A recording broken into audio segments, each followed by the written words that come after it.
नमस्कार. आदरणीय doctor Agashe sir, Morde sir, Prafulla, Rutuja आणि उपस्थित सगळ्या मित्र-मैत्रिणींनो. वोपा आणि परिवर्तनच्या माध्यमातनं आज हे आपण जे मायका नावाचं ॲप लॉन्च करतोय. मनामध्ये खूप आनंदाची आणि समाधानाची भावना आहे. एकतर ते काम तडीस लागतंय याची तर आहेच, पण त्याचबरोबर डॉक्टर मोहन आगाशे ज्यांच्या ज्यांनी स्थापन केलेल्या महाराष्ट्र मानसिक आरोग्य संस्थेमध्ये माझं शिक्षण झालं, ते मानसिक आरोग्याच्या क्षेत्रामध्ये ज्यांच्याकडे बघून हे काम करण्याची प्रेरणा माझ्यासारख्या अनेक जणांना मिळाली. त्यांच्या उपस्थितीत ते होतंय आणि ज्या मोर्डे फूड्सनी आपल्याला हे ॲप तयार करण्यासाठी आर्थिक पाठबळ दिलं, त्या हर्षल मोर्डे सरांच्या उपस्थितीत हे होतंय. तर हे मला वाटतं की खूप आनंदाची समाधानाची बाब आहे.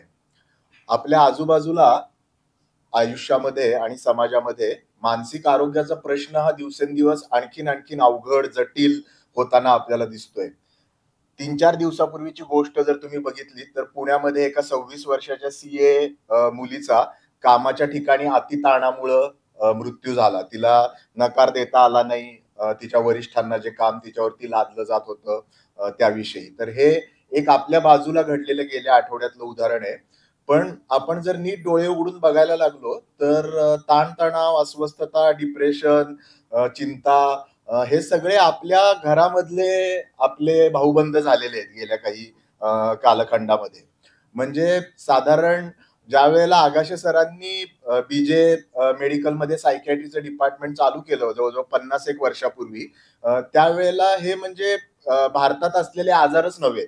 हे कुठलेतरी परकीय देशातनं आलेल्या संकल्पना आहेत आणि अजूनही देखील असं समजणारी लोकं आहेत, की ह्या काही भारतीयांना ग्रासणारे आजार नाहीत, ही फॅड आहेत. अशा स्वरूपाची धारणा करणारे लोक आहेत. पण आज कोरोना नंतरच्या कालखंडात तुम्ही जर बघितलं तर खास करून गेल्या 4-5 वर्षामध्ये काही अडचणींमधनं पण आपल्याला समाजाला शहाणपण येतं तसं थोडं झालेलं आहे. कोरोनाच्या कालखंडामध्ये अचानक आपल्या सगळ्यांना एकाच वेळी मानसिक अस्वस्थता अनुभवाला आली आणि ती टोकाची आणि जीवघेणी अशी वाटावी अशा स्वरूपाची अस्वस्थता आपल्याला अनुभवाला आली आणि त्यामधून मानसिक आरोग्याकडे बघण्याचं थोडं का होईना समाजाचं दृष्टिकोन बदलताना आपल्याला दिसतोय. नुसती आपण जर आकडेवारी बघितली तर दर 5 माणसांच्या मागे एका व्यक्तीला त्याच्या आयुष्यात कधी ना कधीतरी मानसिक आजाराचा म्हणजे केवळ टेन्शन, ताणतणावांविषयी मी बोलत नाहीये. निदान करण्याजोग्या मानसिक आजाराचा सामना करायला लागतो. म्हणजे इथं जर आता 100-125 लोक उपस्थित असतील तर त्याच्यातल्या कमीत कमी 25 ते 30 जणांना त्यांच्या आयुष्यात कधी ना कधीतरी निदान करण्याजोग्या, ज्याला उपचाराची गरज आहे, अशा मानसिक आजाराच्या सामोरं जाण्याची शक्यता राहते. ही केवळ एक आकडेवारी झाली. जर आपण मृत्यूच्या पातळीवर बघितलं, अनेकदा लोकांना असं वाटतं की मानसिक आजाराने काय होतं? अनेकदा मन अस्वस्थ होतंय असं कोणी सांगितलं तर सामान्यपणे नातेवाईक म्हणतात, तुला काही धाड भरली आहे का? पण आपल्याला याची कल्पना नाही की जर मानसिक आजाराचा नीट उपचार केला गेला नाही तर अनेक वेळेला त्या माणसाला मृत्यूला देखील सामोरं जायला लागतं. भारतामध्ये दरवर्षी जवळ-जवळ 2 लाख लोकं ही स्वतःच्या हाताने स्वतःचं आयुष्य संपवून घेतात, म्हणजे आत्महत्या करतात. आणि त्यातली जवळ-जवळ 50% 15 ते 35 या वयोगटातली असतात.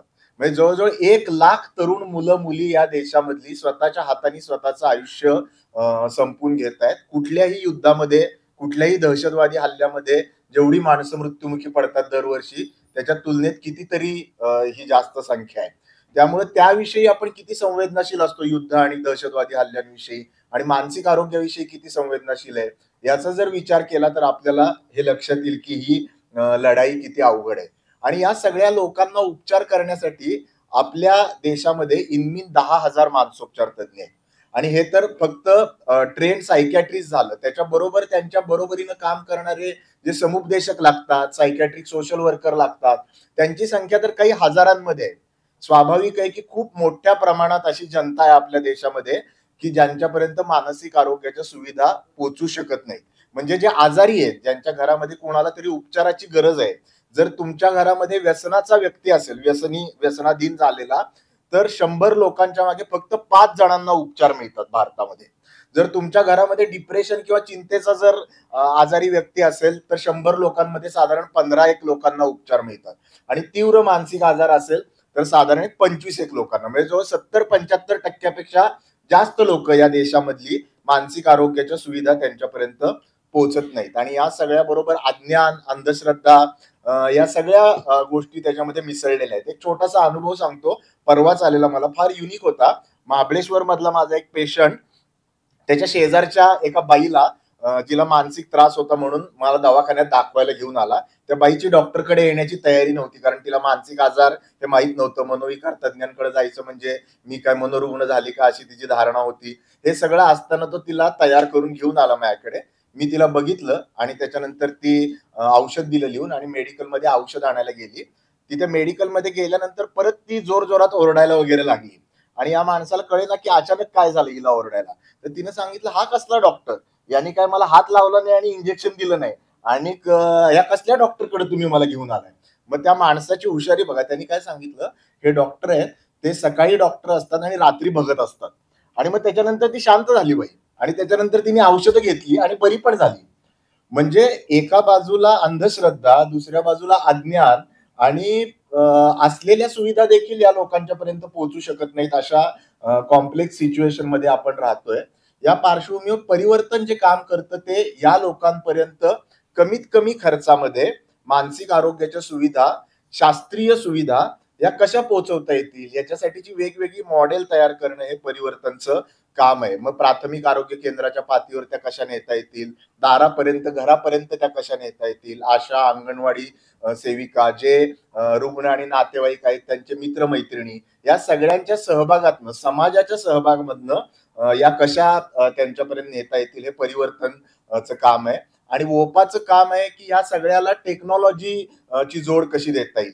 त्यामुळे ज्या वेळेला 6 महिन्यापूर्वी प्रफुल्ल आणि ऋतुजा मला भेटायला आले होते, त्यावेळेला बोलता बोलता पहिल्याच भेटीमध्ये आम्ही असं ठरवलं, कारण की परिवर्तन देखील खूप काळापासून अशा स्वरूपाच्या टेक्नॉलॉजिकल पार्टनरची वाट बघत होतं, शोधत होतं, की जे कोणीतरी हे लोकांपर्यंत नेण्यासाठी आम्हाला गेल्या 15 वर्षात आम्ही केलेलं काम मदत करू शकेल.